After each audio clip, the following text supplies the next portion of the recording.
ប្អូនដែលគាត់អត់ទាន់ទទួលបានណាគាត់កុំអស់សង្ឃឹមអីគាត់ក្រសួងគឺចាត់ចែងឲ្យទាំងអស់គ្នាទេបាទ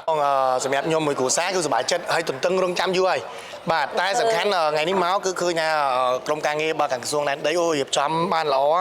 រួសរាយរាក់ទាក់ជាពិសេសគឺថាសេវាកម្មលឿនហ្មងខ្ញុំមានអារម្មណ៍ថាគាត់ឲ្យទំនុកចិត្តយើងពេលដែលខ្ញុំមកធ្វើ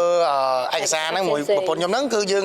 មានទំនុកចិត្តស្រាប់ហើយព្រោះអីយើងជឿជាក់ទៅលើរដ្ឋាភិបាលជាពិសេសគឺក្រសួងតែម្ដងគឺគាត់រៀបចំឲ្យយើងតាំងពីការរៀបចំឯកសារតាំងពីការប្រាប់តាំងពីការផ្ដល់ព័ត៌មានក្នុងក្រុមជាពិសេសគឺ follow up រហូតពេលខ្លះខ្ញុំលូអ្នករកស៊ីហ្នឹងអ្នកធ្វើការរវល់អញ្ចឹងទៅគាត់ follow up ក្នុងក្រុមគាត់មានក្រុមអញ្ចឹងណាហើយគាត់ថាគាត់ដោះស្រាយអតិថិជននៅក្នុងគម្រោងបានល្អ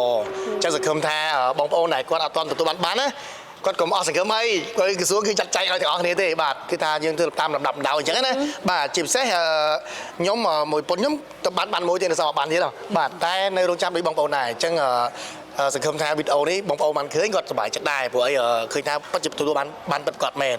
ជាចុងក្រោយតំណាងឲ្យគ្រួសារក៏ដូចជាបងប្អូនដែលគាត់ទទួលបាននៅក្នុងគម្រោងដែលយើងបានទិញនេះគឺអរគុណទៅដល់បាទរដ្ឋាភិបាលជាពិសេសគឺក្រសួងបាទរៀបចំបាទដែនដីនគរពាណិជ្ជកម្មគឺថាគាត់ដុតដៃដុតជើងមែនទែនទាំងក្រុមការងារតាំងពីថ្នាក់ក្រោមរហូតដល់ថ្នាក់លើបាទជាពិសេសគឺថ្នាក់ដឹកនាំតែម្ដងអញ្ចឹងសូមជូនពរឲ្យគាត់ទាំងអស់គ្នាទទួលបាននៅពុទ្ធពរទាំង4ប្រការអាយុវណ្ណៈសុខៈពលៈហើយជាពិសេសគឺជោគជ័យគ្រប់ភារកិច្ចការងារទាំងអស់ហើយនឹងខិតខំបន្តបាទដុតដៃដុតជើងបាទជួយឲ្យប្រជាពលរដ្ឋទាំងអស់គ្នាទទួលបានទាំងអស់គ្នាផងដែរបាទអរគុណ